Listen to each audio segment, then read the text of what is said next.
have ourselves a hold down and kick up some big fun.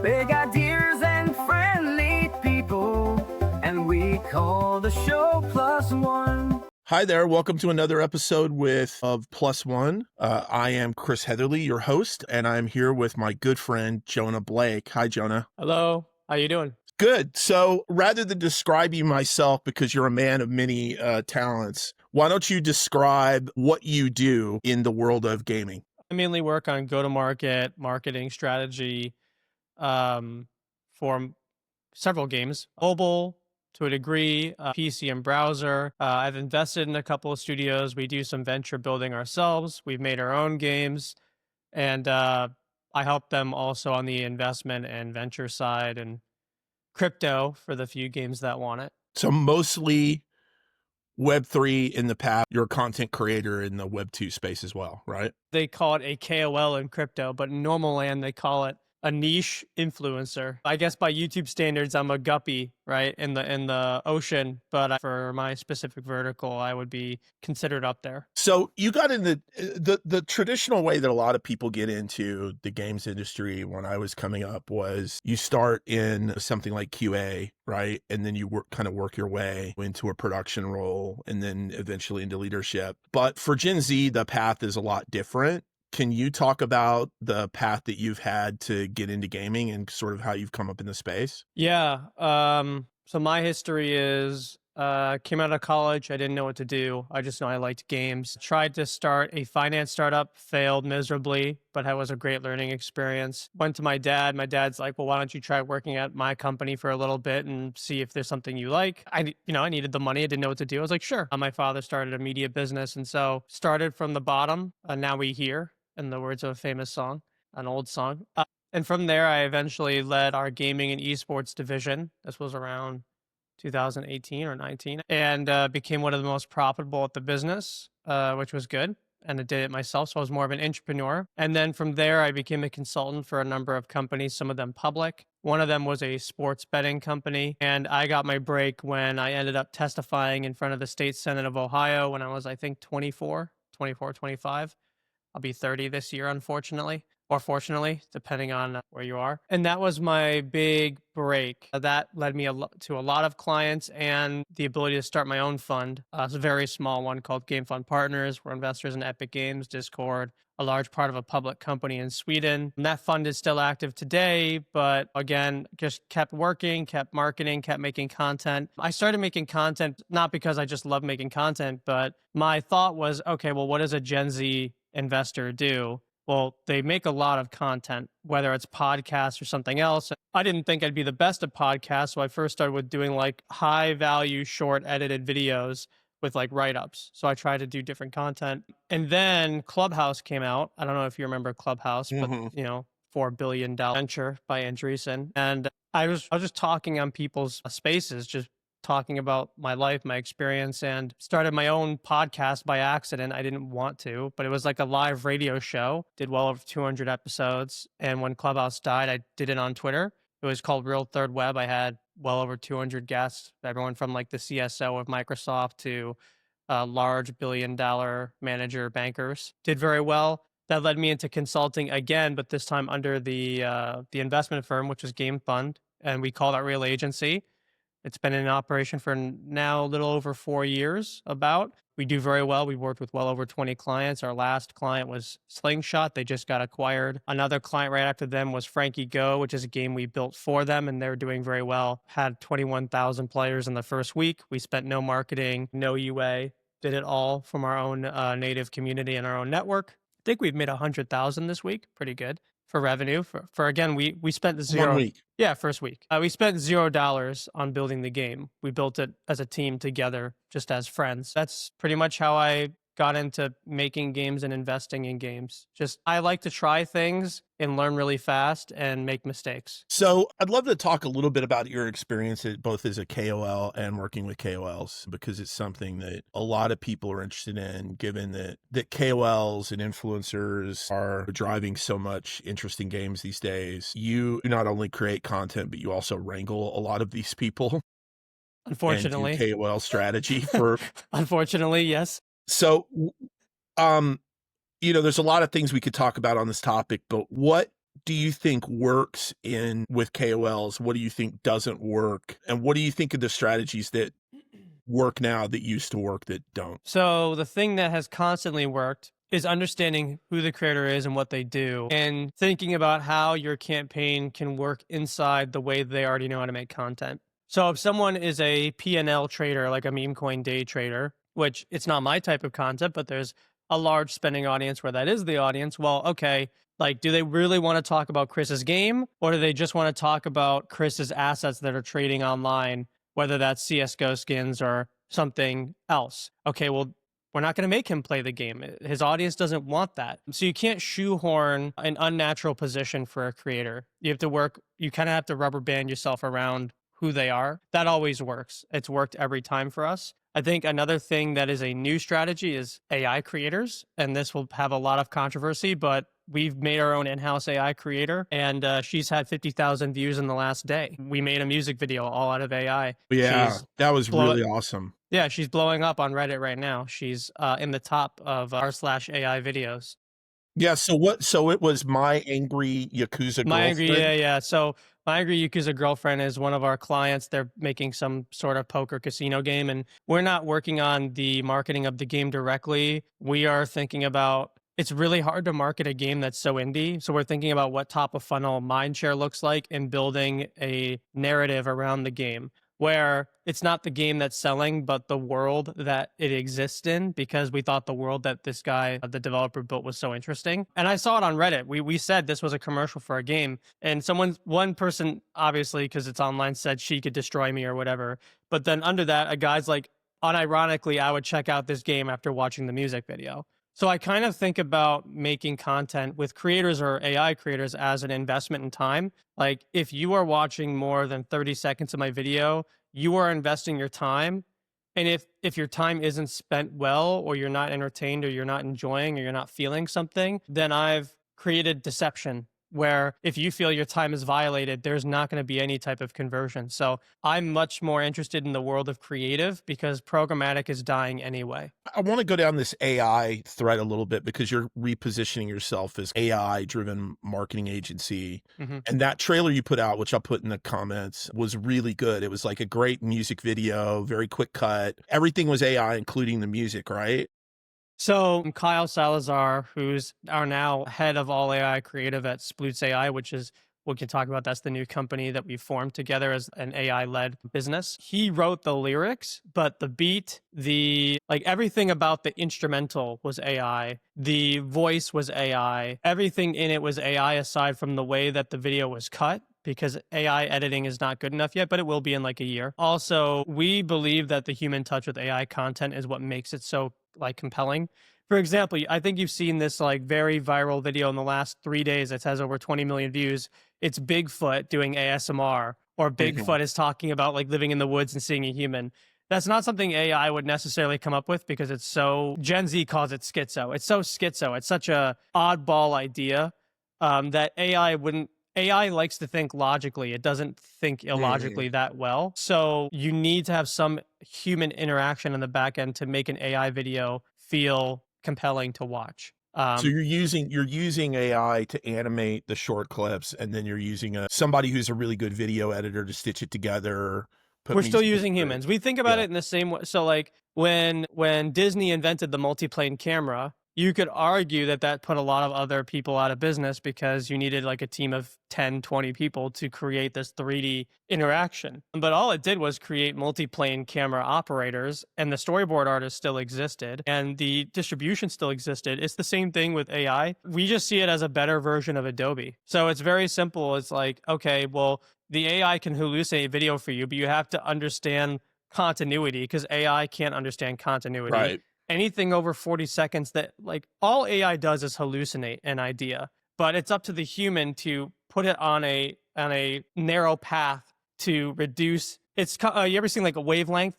If you don't have a container, and the human is the container, the AI could start this way and go like this. And you start with a video of a girl, and all of a sudden it's a monkey with a party hat, and it had nothing to do with the video, because the AI is going off the last thing it hallucinated, not the fundamental principle of what the video is. for now anyway. So you've got this viral hit, right? And Mhm. and it's taken off. What do you do with this now? Do you keep making more content like it? Do you build on, like, is the idea to take the character in this and build her into an influencer herself? Where do you go with this? In the case of this particular character, it will be Meiji's character. So what we did for them is we created effectively an MCP, and Kyle and his team did this. So the way that it works is we've created an app inside ChatGPT called like Mickey Gozen app. And Mhm. it already has a ton of set parameters. So that way, the founder of that game doesn't need to try and nail what Mickey looks like every time. The AI, to a degree, will understand what Mickey looks like fundamentally. And then it'll be up to the founder and his creative team once we're done to build on that content. And we're not really worried about doing that or sharing our secret sauce, because if you do this long enough, you'll find out that you're not selling creativity, you're selling convenience. Before AI, you were selling 50% convenience, right? Where you have a team, but you still have to direct them, write it out, do the specs, do the budgeting, the shoot on location, right? All that stuff. With AI, it's now about 80 to 90% convenience, because all of that stuff has either been minimized on cost, or it's been, or like you can create environments that don't exist in the real world. You don't have to leave your desk. You're saving millions of dollars. So the last 10%, and I maybe in 10 years, maybe in 5 years, this goes away. We'll see, but I think unlikely, just because of we study a lot of AI. You're still selling the convenience that even if AI can make you videos, someone still has to manage it like a CMS, which is not an AI agent currently. AI agents are still hard to build, and they also need a lot of context learning. And on top of that, someone has to think about and understand the market at that time. Now, an AI can do this. An AI can tell you with enough parameters like what TikTok video is trending this week or not. But, and this is the term in Gen Z we call the trenches in a way, not just meme coin trading, but the trenches is like where culture is being formed in real time. And that is a 24/7 endeavor of humans talking to each other and humans watching content. And so, for example, by the time this video maybe hits LinkedIn, that Bigfoot video will have already been dead and no longer relevant because of the speed of content. But at our job, we need to see it instantly. And we need to decide within a day, being like, is this the path we need to set for one of our client works? Or are we going to predict what content might look like in a month or in a week or in a few days? Versus in old television, it would take 3 months to make a commercial. And so you need a nimble team. You need to be fast. And most customers are not going to want to do that themselves. So they'll probably retain a subscription with us to help them maintain that with like human resource needs. And we're finding this with we've had a lot of networks reach out to us. I won't say who, but Kyle is one of the very few people in the country that has this skill. And one of our goals at sploots.ai, one of a few, is we are training these people actively to become someone at the level of Kyle. So we'll be able to spit out a lot of our own talent. And if they want to leave our company and go work at Warner Brothers, I'm happy about that. Like, fine, you don't want to work with us? No problem with me. We'll have a great relationship. And one day maybe you'll run Warner Brothers AI Studios, and it's a multi-billion-dollar studio.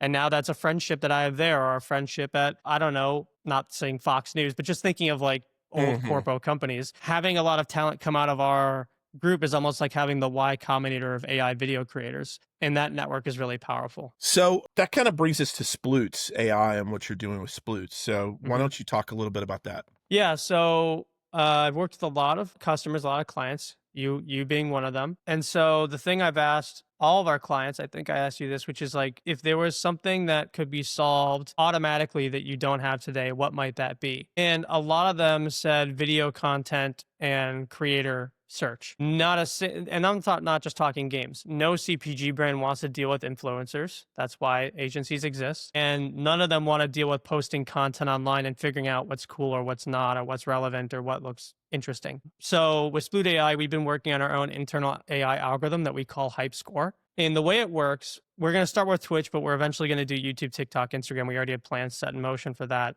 The way it works is the AI will canvas every single creator on Twitch in real time. So let's say, Chris, you have a category for a game you like. Let's say Call of Duty, for example. Now, if you work at Activision and you're a customer of ours, you're paying our subscription and whatever other fees we'll reveal when that's public, we will canvas the 1,000+ creators on Twitch that are making content about your game in real time. And so in our dashboard in real time, you can see what's called the hype score. It'll go from like 0 to 100 on average. And it'll factor a couple things in. One, your average CCV, the rate and speed of chat, what your chat's saying. Are there certain keywords that the AI is recognizing or that is repeatable? And it's also listening to your audio in real time on stream. We don't need it to watch your video because we figured out a way to get like very close certainty without creating insane cost to watch a video. And I'll give you an example. Let's say you create Black Ops 28, okay? And there's a moment where Price dies again in like the third or fourth reboot of Modern Warfare or Black Ops 28, okay? The game designers know that that might be a high dopamine scenario for the game. And so one, we have like free base AI and then scene specific AI. So in free base AI, we can listen to hype scores, and once they reach a threshold, we'll pull a clip in real time and deliver it to dashboard. This could be anything in the game. The other thing we can do is, let's say Activision sent us a number of sound files that are considered dopamine specific for a viewer. For example, the sound of a battle royale, the sound of a certain gun being shot, the sound of a certain in-game, let's say, enemy making a shout. And when those sounds are triggered and the AI has registered that, it will also pull a clip. So we can do a couple of things. One, we can create new organic UA advertising. Two, we can read in real time. We call it dopamine data. We can read dopamine data and see on a scale by demographic, region, race, all those things on Twitch, like how well did that game design or that brand work in relationship. For example, if you ate an Oreo and Nabisco was a client, right? I think it's Nabisco. Yeah, Nabisco was a client. You could eat an Oreo and you go, oh my God, that Oreo is so good. That might be a keyword. And now Oreo has all of this data on how many streamers ate an Oreo and what were their responses to that Oreo or the sound of a crunch. So yeah, I rambled, but basically we can pull clips, turn that into organic advertising rather than fake ads or programmatic ads, which we can talk about what that means. And we have extremely comprehensive data that's being measured in real time for your brand when it's doing a live event, or once we do YouTube, we do VODs. So you're pulling them, you're posting them in a dashboard, and then I can take them and I can either download them and edit them down, Correct. or I can just post them. Or you can post them. Right. In version 1, you should know who that creator is and you need to have a relationship with them. But by version 2 of our product, which we're aiming for by the end of this year, we're going to have a way for you to, we'll work with agencies, but if you didn't want to, you could circumvent them. And the way it could work is this. We have a payment solution we're working on where people can make an offer wall of their own clips, not just the AI. So let's say, Chris, you're a streamer and you hit a 360 no scope in Call of Duty, and you and your editing team, because you're a growing creator, you go, man, that clip was great. That clip is worth at least $10. And so you're going to go to sploots.ai on our marketplace, which will look like a Shutterstock style marketplace. And you're going to say, I want to sell my Call of Duty clip for $10 to Activision. So Activision gets pinged on our side, on the supply side, or on the demand side.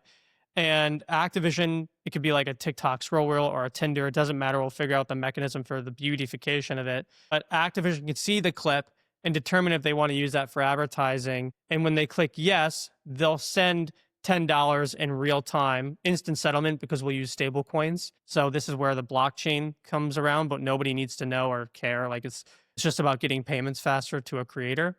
And also for accounting, like you can have automated accounting tools for this. And then once they do that, the creator is agreeing and they sign a DocuSign style thing in our app that it becomes fair use for Activision. And then Activision can do one of two things. They can, one, buy that clip and now use it for whatever they want in their advertising on their channels or on someone else's channel or whatever, right? That's one thing. The other thing they can do is they can have you post it on your channel and give you what we call like a tip. So they'll pay you $10 for posting it, plus whatever your RPM or your CPM is or your views. And we can read that in our dashboard. They'll give you what's called like a waiter or waitress tip. So money on top of that clip, separate from what TikTok could pay you from you getting discovery. So it's an incentivization mechanism to get creators to post on their own to get organic UA. Or Activision can run an ad campaign on Facebook or Instagram or TikTok on their own accord. And whatever the views they get from there, they can also give you a tip, right? Like they ran $500 on this video. It got 1 million views. We've set a CPM rate of X dollars. And here is another tip of, let's say, they give you another $50 or $100. So this is another way to encourage without affecting social media networks, like real content, while you save money on social media managers and you save money on running ads in these networks and create this UGC, I hate the word, but flywheel. That's the So word. as an influencer, I'll be able to go in and basically register my account with your platform, and then it will just automatically pull clips from my stream. I don't even have to think about it and tag. If we want to, yes. And there is a cost associated with us doing that. So we may make it like a very premium feature where it's expensive because we only really, the idea of this app is what our growth will be is we're trying to not charge creators a single dollar. The idea is by going on this platform, you're only making money, you're not losing money. And then we charge the brands. And that's how we get the trap of having a lot of community and creators because it's free for them. If they want auto clipping, we may put it in a premium tier or we'll like give them special verified badges because you don't want to build that kind of business necessarily. Mhm. But it's more so that they can upload their own clips manually. Plus, Activision has a hold of the AI clips we generated based on that creator. But at scale, Yeah, it sounds like it's kind of like a two-sided marketplace where yeah. The you've got idea is creators basically signing up, building, yeah, you've got brands signing up, and like you don't have to have a pre-existing relationship on either side. The AI correct. is kind of matchmaking, and like if I make Matchmaking, and content, we want yeah, to, yeah, by version 2.5, we want to do a ping system, so you'll have your email registered. And let's yeah. say you've like submitted a few clips to them and they're using them. Like Activision may want to work with you in a real way without having to deal with an agency. So we want to have a system where we can ping you either in an app or on email, and it's like Activision wants to have a call with you. Would you like to have this call? And then you have that call with them directly without ever having a manager deal with setting that up for you. And this is between you and Activision. You guys can set up a deal where you guys are working together and you have a real sponsorship position. Because the idea is Activision is going to want to find emerging creators. So is any other brand, not just games. We're going to focus on games first, but we're going to do this for all brands, not just gaming. But brands want to build early relationships with creators because then they can own that line of communication with a creator. They don't want to deal with like a Pokimane when she's already famous. They would rather deal with Pokimane when she's starting out and they can help make her famous over time on her own accord. So this is a completely AI driven model, but there have been blockchain, and since we're both from the Web3 space as well, like blockchain incentivized marketing platforms that have become popular in the Web3 space, like Kaido and with Yaps. Obviously, this is very different, but what's your take on Kaido and how those incentivized marketing models have worked? Do you think it's all kind of a Ponzi scam, or do you think that there's actually there? No, I don't think it's a Ponzi scam. I think that the targeting will get better over time, but you have to think about it as a brand. Like a lot of people who say bad things or good things, like they don't really think about it from the position of the actual paying customer. And we'll use, I don't know, Solana as an example. Okay. So they're using a competitor, but let's use them. The average campaign cost on Kaito is about 150 grand, not including probably the bounty pools you want to put in. So let's add another 2 to 300K if you really care, maybe 50K. As a blockchain, you would be paying far more than that working directly with an agency with their direct creators. So you're getting kind of a twofold. One, you're getting potential discovery on who might be an actual valuable creator. And if there's none, then that's a problem with your product, not Kaito necessarily, at least for now. And the other issue or the other potential is you are actually lowering the rates of all creators in the ecosystem by having a transparent prize pool. So from the brand side, even if it's not a success by creator perspective, it is a success by a business perspective, and that's why they keep paying for it. Because even at $150,000 to $300,000, it's still cheaper than what they'd have to spend on marketing in crypto anyway. Now, I do know they want to go to TikTok, Instagram, and Twitch. I mean, I'm biased. I think I have a better model because I've worked in Web2, so I kind of know how creators work. But I think it'll be better for Kaito if they do win because it'll lower the rates of creators on average even further because CPM costs for a creator on TikTok are way cheaper, like 100 times cheaper than the cost of a view on Twitter for a crypto native influencer, for better or for When you worse. buy on Kaido, so what you do is you set up a campaign. You set up a prize pool for that campaign. It's a minimum of like 150,000 or something. And creators can see on the portal, these are the campaigns that are available. Correct. Creators have a smart follower number, which I don't know how they Basically, they pick the top creators that have like a financial weight. Right. Meaning there's a potential where they either move markets or people who do move markets will see their post. That's what they call a smart follower. And so do you get paid based on how many smart followers you get to watch your content? Is that how it works? I think there's probably so with Kaito, you can customize everything. It's very like they're far enough along where their AI can be customized per whatever deal. But the average is you probably get bonuses for that. But it's really about hitting the top one ranking. And the reality is, if a smart follower is commenting or responding or reposting your video, that probably has way more points than just having the followers, because the action taken is more important than the establishment. So I you're think it's competing to get custom. to the top of a leaderboard, and the prize pool is fixed, but it gets distributed based on Correct. leaderboard rank, right? And so Correct. the more it's trying to incentivize creators to compete against one another for higher and higher views, right? Yeah. And the variable is if the prize pool and the brand are worth talking about in the eyes of the creator. Right now, it's new, so they're talking about anything. But I think over the course of time, which is probably what Kaido wants because they don't want to be seen as a scam, at least I don't think, is over the course of time, people will get less enamored with the idea of yapping, and it'll then be more targeted towards the people who they actually wanted to target in the first place, which are genuine creators who may genuinely find interest in the product. And again, it's not Kaito's fault if the product isn't seen well. Like, all that Kaito is doing is offering a top of funnel brand awareness opportunity for people to judge if they want your product. It's not on the onus of Kaito to make sure that your product is well liked. Right. Right. And you're very smart to kind of skip over the yapping, which is really like text mostly, right? It's mostly like, Yeah, to like in the real world, like if AI already beat text, yeah. and AI will beat video, but I think the difference is, and this same thing for text too, but it's higher value for video, is humans can do something currently that AI can't, at least for another 10 years, which is go to IRL events. So even if I make videos and you're not sure if my videos are AI, as Jonah, if I go to Gamescom or I go to GDC or I go to whatever, you've met me probably, or you've seen pictures of me in real life, or through word of mouth, you know that I'm a real human, most likely because of XYZ. And so you're going to have to suspend your belief for all videos online soon, but you're more likely to trust a video if you've seen that creator at enough IRL events. And so I think that's something that text is not good at, That's interesting.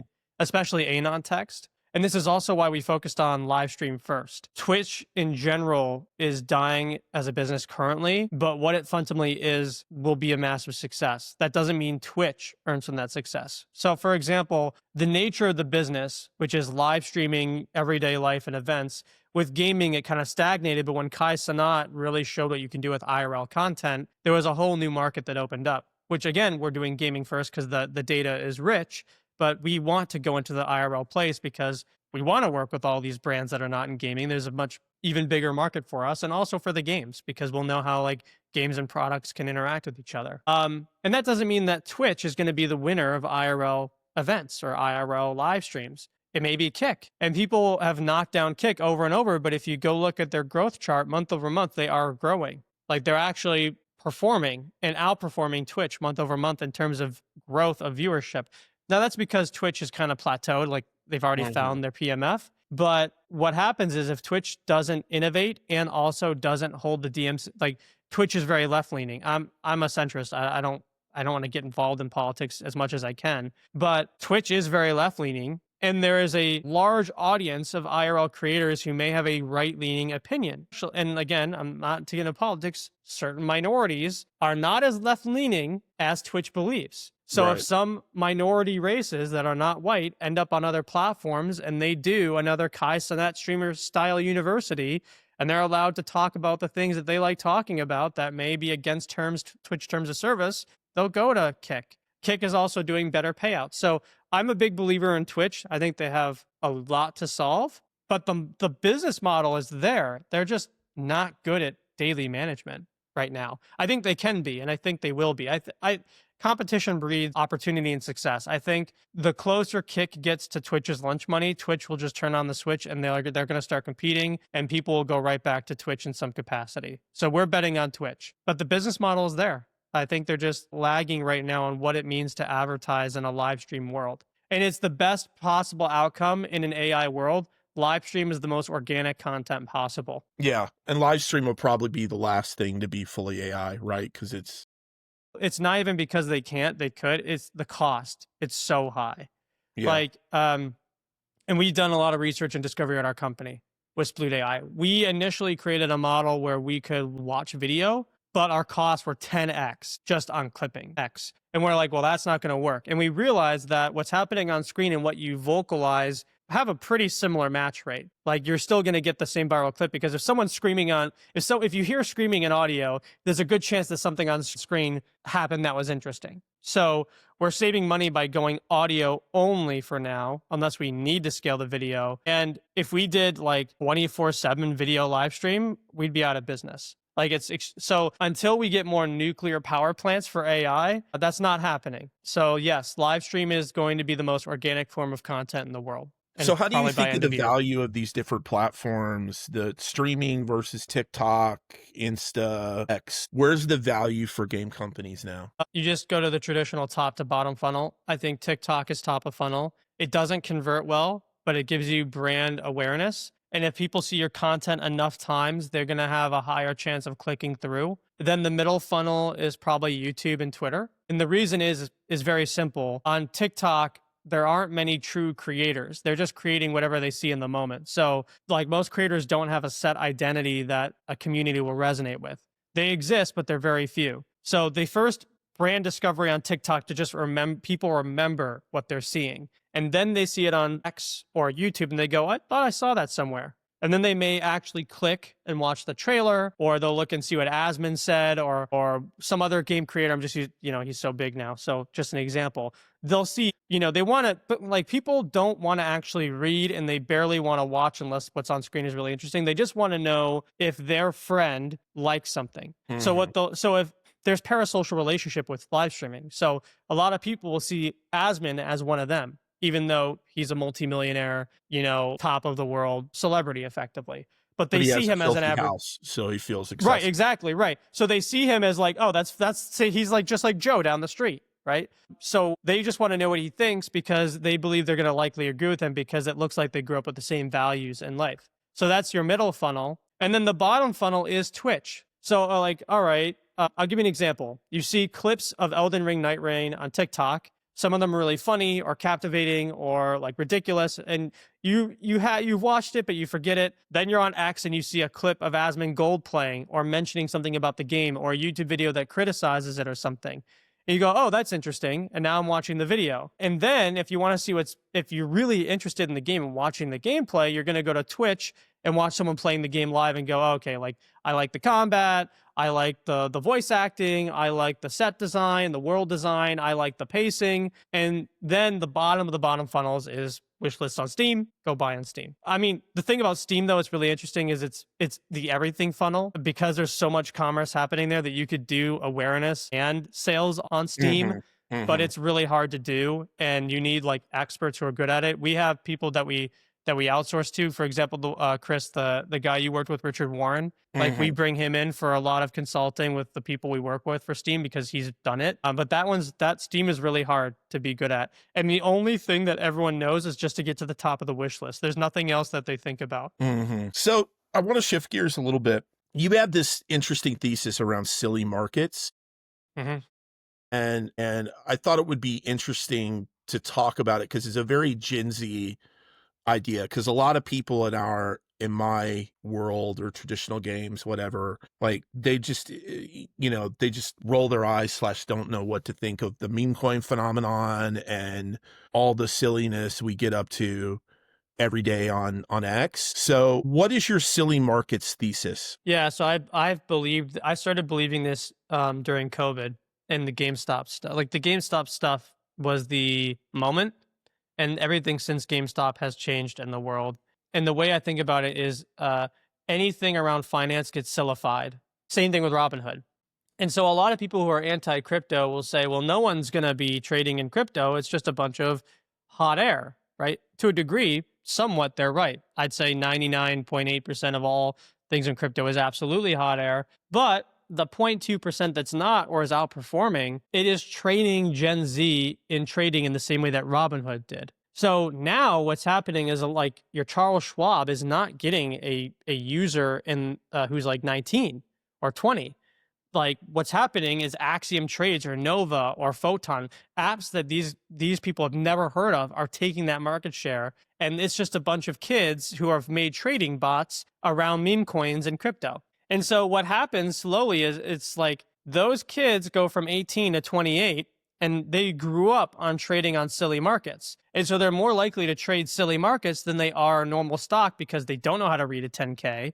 They don't know how to read a quarterly report. They don't know how investor earnings work. They don't even know what P to E ratios are. They don't know what price to earnings is because none of the tokens they buy have any earnings, period. So they don't even know what that is. It's not even a thought in their head. They see it as a video game. And so a lot of older people think that eventually they'll grow out of it. And I'm saying, no, it's not that crypto will get more serious. It's that stock market's going to get sillier. It's going to get way sillier. And you're seeing that now. Like a lot of do not trade based on their revenue anymore. They just trade based on attention. Like if it's not, if you look at the sales of Tesla and you look at the price, it doesn't fluctuate based on price. It fluctuates based on revenue. It fluctuates based on whether Elon has a hissy fit on Twitter or not, or whether he's knocked up some girl that no one's ever heard of for the 5th time in a week. So every time he does something, it goes up and down, just like a meme coin. And that's almost all companies. Now, it's not NVIDIA and like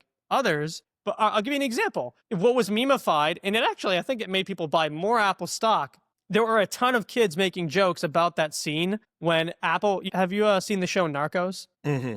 So have you seen the show Narcos where they're flying in, drugs into Florida and all that? There was a very similar scene. Apple took a plane to China, several planes, filled them up with the new iPhones, and flew them directly into the US, just like the Narcos show. So all these kids were making jokes about how Apple was like this hilarious cartel and like Tim Cook is a gangster and all that. I would bet that content, I mean, I don't have the data in front of me. I'd bet that content either got more eyeballs on that stock or it got people to buy the stock because they were like, my founder is willing to do what it takes to make revenues. And it's funny. It's funny. So I just think that everything's going to get sillier. And for better or for worse, there's going to be way more gambling, way more casino. Everything's going to be gamblified. And that's for more sad reasons that we can talk about. But the reason I still work in crypto is not because I think everything's legit. I think most of it's a scam. But the parts that are real are behavior indicators that are going to reflect what Web 2 is going to need in the next 5 years. And if I'm an expert at that, then of course I'm going to be an expert in Web 2 marketing. Absolutely. So coming from Disney and all these kind of corporate places that I came from, everyone, the CEOs and the founders tend to be like really buttoned up and go through a lot of PR people and they're very polished online presence. And one thing I've always admired about you, although it's gotten you into trouble from time to time, is like you're not afraid to FUD and crash out and shit post on the timeline. Do you think that having a more let's say colorful personality on social media is going to be required for leaders in the future? I think it's case by case. I think that not many people can do it the way I do because I know where the line is to a degree. And if you are not good at this, you may cross that line and you can't come back. But the way I think about it is I'm a founder. I'm not a Disney executive. So I can't. So here's a good example of like when you grew up. I imagine there were people who told you that if you had a tattoo, you couldn't get a job.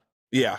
Right? Yeah. Now, if you don't have a tattoo in Hollywood, it's like, what is this fucking square? Right? And you have executives with sleeve level tattoos. Now they don't all, right? Like I'm sure Bob Iger doesn't, but no one would bat an eye if he had one.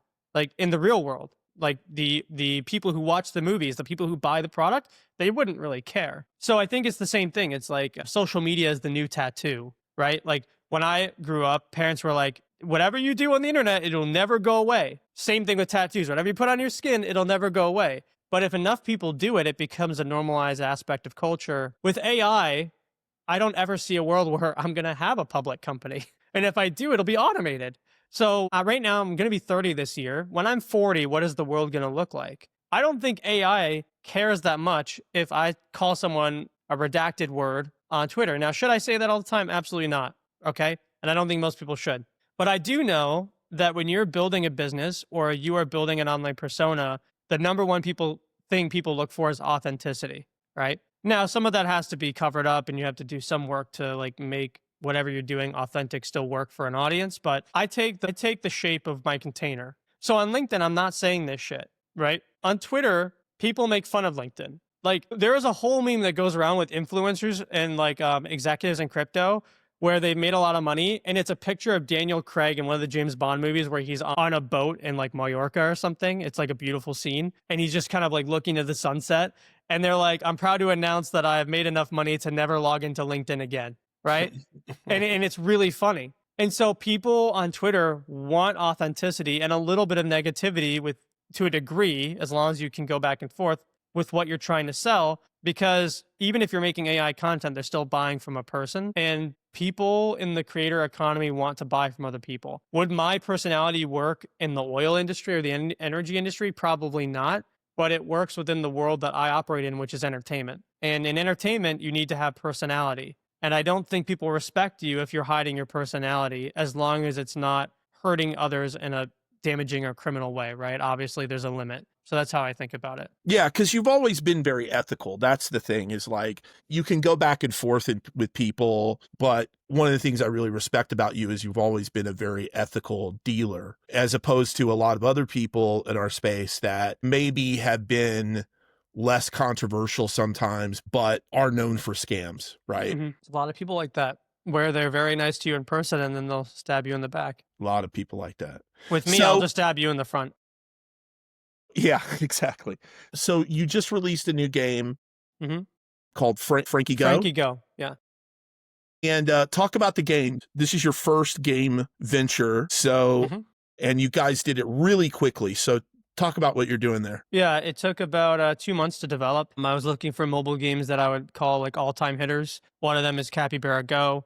The same people who made Archero. They're very good at making games. Amazing, actually. And the way I wanted to do it, because it is a social casino-esque game for crypto, is I wanted to create a game that didn't need to make its own token to be successful and didn't need to sell an NFT to be successful. And the model I came up with is making a very fun rubber hose art style game with this artist, Fortinat, who's amazing, and turning a game into a meme coin ad network. So in crypto, finance is super tangled within everything you do, and it's how you get users. So I take the shape of the container that I live in. In this case, if you're going to make a game in crypto, it needs to be a finance and trading game in some capacity. If I wanted to make a Web2 game, I would go hire developers in Sweden. I would make a really cool indie game, and it would have nothing to do with finance or no microtransactions. Okay, so you have to know the audience that you're selling into.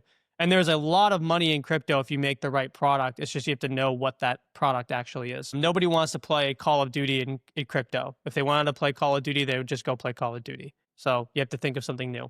So what I did is, meme coin trading is a very big business. I was like, well, what if we can create a game that features meme coins as battle bosses to fight? And if you beat them, you take their essence or their soul, in this case, the meme coins that represent them that are already trading live on the market, and you can get them sent to your wallet. So you do a run. It's like an auto run game, and you strategize on, and it's a decision-making game. Do you not touch a chest? Do you take a potion?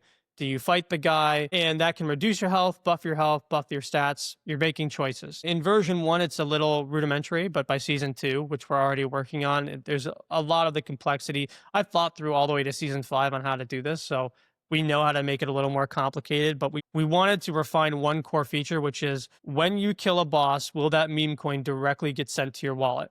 And we've done it. I think we're the only game in the world that's ever done it. I have to go look, but I think we've probably invented a new form of game design. And it's not from the gameplay perspective, but from the back-end systems design. And maybe because I'm not trying to claim I'm the first. I think we are. I haven't found another game that does it. There's only 2 other games that have done it, Gotcha and Multiplier. But they didn't make a game. They just made a lottery ticket. Right.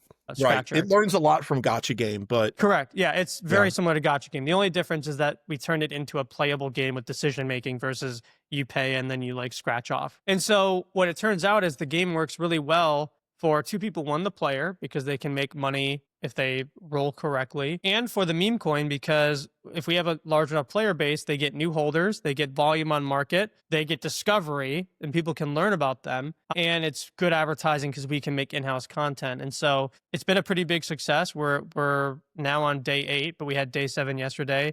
We've made about $100,000 revenue. We've had over 21,000 unique players. We've had over 115,000 games played, and we're doing pretty well. Yeah, It's all browser, by the way. It's not mobile or Steam. It's just a browser game. but you will be able to go there eventually. The goal is by season 4 or 5. If it's making look, if it doesn't make money, we'll shut it down. We're not Sure. right. But if it Sure. makes money, yeah, we'll do it on mobile direct. There's no reason for it to go on Steam. It would go right to mobile, be a mobile game. But it's pretty impressive. I mean, it's a pretty capable Capybara Go clone that you built in a couple months with, I mean, a totally virtual team, most of whom you met through 4 social people. media, and it's, you know, it's a very credible product. And I think that the innovation with meme coins is really interesting. I mean, the big insight I think that you had was people in Web3 want to play gambling oriented games. It just is what it is.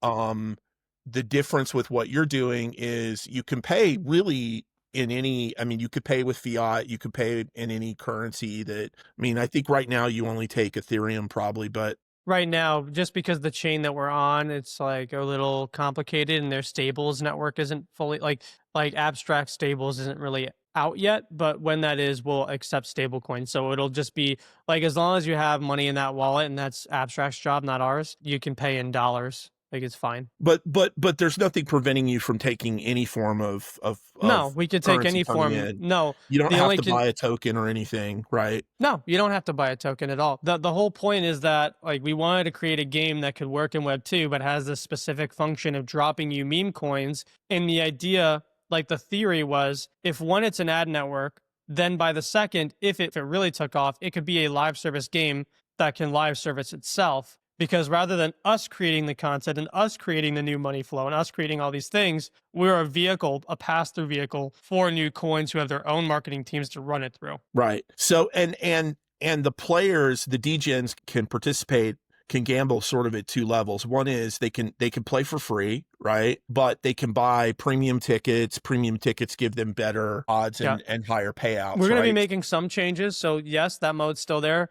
With the free to play, in order to mitigate Sybils, you can only play 3 times a day, because even playing free gives you an in-game currency called crumbs. And in season 2, that'll allow you to buy armor, weapons, and some other things that will change the strategy. So we still want to give you a fair chance to actually like do well in the next season, but we can't have you play infinitely because it'll just be Sybil, like the point system won't work. So what we probably will do is sometimes add money into the free to play as like a thanks for being a day 7 retention player, right? If you complete all your dailies at the end of the week, we'll give you a loot box, and it comes with tokens in there that you can get sent to your wallet, because at that point, we want to retain the free-to-play players to keep the way, you know how it works in mobile gaming. The whales don't want to play by themselves. They want to play with other people and show off that they're better. And so we need to start monetizing the free-to-play gamers in a way where they feel that they're rewarded for their time. So we're going to start doing that probably after this one live event we're working on. But the free-to-play format and how you progress into a paid player is going to evolve now that we know that we could scale this if we see the path and we want to go into that. But it's a pretty cool onboard to silly markets, right? Because it's, there's no reason we couldn't. If you start to get Web 2 people, they can play the game, they start accumulating these. But it's even funnier than that. I've had this coins. idea, I've had this vision that eventually the next meme coins will just be on-chain securities. So like if GameStop stock is tokenized, then it operates on the same financial layer that meme coins do. Oh yeah, that's happening. Yeah. Right. So as long as I have the permissions, right, maybe one-time KYC or whatever, we'll figure it out, right? Whatever the law allows. You play Frankie Go, and he fights that bunny that's their brand character, and now you're winning GameStop equity in the company, and it gets sent to your wallet. And now you're a shareholder of GameStop because you beat the GameStop bunny. And so there's, like, forget about just meme coins. We can do it with anything that's tokenized in the world. That's wild, dude. People are going to be playing these games. Yeah, just because like, let's say you're an investor in GameStop already, and you're like, I could buy this stock now for $5, which is not a lot of money, but micro payments, right? Or I could put in $2 in Frankie Go, and I either lose the $2 or I could get $10 worth of GameStop stock. Well, Kraken just announced tokenized securities for Apple, Tesla, like a whole bunch of like blue chip tech stocks. If this doesn't happen in Frankie Go, I'm taking this model and putting it into a new game. I'm just waiting for what the laws on securities are for us to do this. But Wow. I've had this idea for a while. That's wild. Yeah, it's super wild, right? I mean, tokenized securities, I think you're going to see, I mean, all of these guys that have meme stocks, like, Yeah. like AMC and GameStop, Easily. like they're You could fight. stupid You if could they fight don't. a. Yeah, You could fight a bucket of popcorn, and if you beat it, you get tokenized AMC shares that also give you a free movie ticket in the app.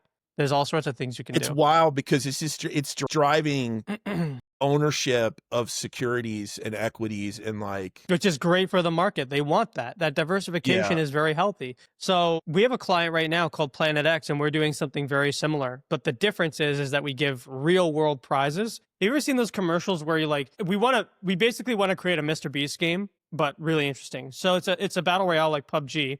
It looks really good, by the way. Like this is not like a Web3 crap game. It looks like a PUBG. And the idea is, let's say you win a pair of Nike shoes in the game, and now they're on your dashboard. You'll click export, and we'll send them to your house. So you want to do some funny commercials where, you ever seen those commercials where in your local town, it's like you won $1 million lottery and it's this massive check and you take a picture in front of your door? yeah. We want to do the same thing where we show up to people's houses like, you won the game, and then just blow it up on TikTok and be like, this dude won $1 million and they sent it to his house. Like, what the like, we want to basically Mr. Beastify this game as long as they have the budget. But that's some of the creative strategy we're working on. Yeah, that's cool. That's super cool. So before I let you go, I'd love to hear your take on kind of where Web3 gaming is at and whether you're bullish or bearish on the long term of the space. I think that Web3 gaming, if you're marketing on Twitter, is completely dead.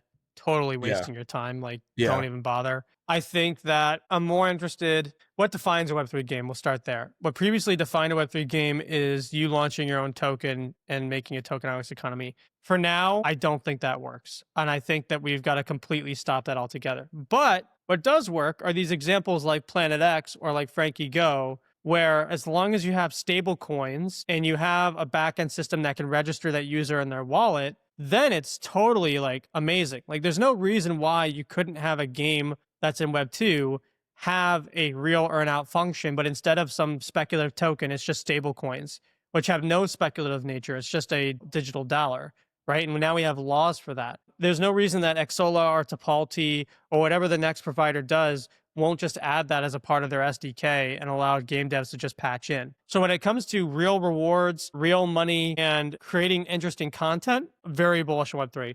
If you're building a game for Web3 and it's not casino, I'm not touching it, and I'm very bearish. Yeah. I mean, it's for a very specific audience that wants a very specific experience. And it's a very Gen Z phenomenon. And I do think, though, that model will grow. I call it parlayification. I mean, you have 12-year-olds who are doing 6-leg parlays on the NFL. And this is sad, but it's true. Gen Z wants to gamble more than they want to play video games. And why do you think that is? Well, if we're going to be like esoteric about it, I mean, we're entering a caste system. I mean, the 1% own. I mean, if we're going to talk about that goes into the world of politics. It's like, why should the CEO of Warner Brothers make $55 million a year? Yeah. Take a guess. I mean, well, it's Gen for Z. every 1 million one executive is taking, there's probably 100 households that are not making money. So it's like, you ever seen the Hunger Games? Yeah. Yeah, that's where we're going. You don't want to be in District 13. But basically, Gen Z, especially males, they don't want to just give up. They want to find a way to get ahead. The problem is there's no middle ground for someone who just wants to. You either are. This is the sad part for an average Gen Z. Now, of course, it's not everyone. There are normal people who are doing like real things. But either you're a Gen Z who follows Andrew Tate or a Joe Rogan. I'm not saying they're the same. Just like bringing back male energy, right? One is a piece of shit. The other one is just a podcaster. Okay. Right. So that's one side, right? Hustlers and people who want to feel like a man, whatever being a man means. Gary Vaynerchuk. Yeah, that idea. Yeah. Right. Inspiration creators. You're either following inspiration creators and you want to build your own business or you want to do it, be an AI savant, whatever, or you're what's called, and Gen Z made this term, a NEET. A NEET is a person who will never have a job, will probably never leave their parents' house. They're a different type of incel where they don't like, incels blame women for their defeat, right? But a NEET doesn't blame women. They blame the economy and the workforce. And so a NEET doesn't even try to win. They just choose defeat automatically because they believe there's even if they try to, it would be a fruitless effort. So they have adopted a Nietzsche style philosophy, but there are very few in the middle that think about going to college, becoming a lawyer, becoming a doctor. And I don't blame them because the odds are already stacked against them, right? College is overpriced. You can't buy a house. You're not going to have kids because you can't afford it because you can't buy a house. All the girls and guys don't want to talk to each other anymore, so families aren't even a thing. You don't know what's happening in politics anymore because you don't know who's right and who's wrong because AI or whoever has created this insane fake news media crap. You have all these socioeconomic factors that have nothing to do with gaming that affect gaming greatly. Now, it won't affect the Black Myth Wukongs of the world because when you're at that level, there will be demand for a game. But for your average, like we'll call them premium AA indie, to like low AAA, you're cooked. It's over. Like it's not, you will get that when people have more time to play games. They don't have time. And so Gen Z chooses to make TikTok their game and make these other aspects of casino-fi their experience. And how much do you think these mechanics and kind of this mentality is going to creep over into regular games? Already is. Go look at Asia. Yeah. I mean, it's pretty known in America that if you want to know what gaming's going to look like in 5 years, just go see what they're making in China or Japan. That's like pretty standard. If you want to know what games are going to look like in 5 years, go look at the newest top 5 releases in Japan and expect that that will be exported to America by the next presidency. And if you want to see what that is, it's very interesting, unclothed people in a very high fidelity scenario with a gacha-like mechanic or some other mechanic that is very much like a casino. It's a waifu casino. I mean, you can go on Steam right now and look like top new games. They're not games that we can talk about publicly. Yeah. Well, thank you for coming on. You've been generous with your time. Jonah, tell people who want to get a hold of you how they get at you. My LinkedIn, Jonah Blake, my Twitter, Real Jonah Blake. And once we have all of our sites up, which will be this month, it'll be sploots.ai. Beautiful. Thank you for coming on, Jonah. Thanks for the time. Thanks. Take care. Take care.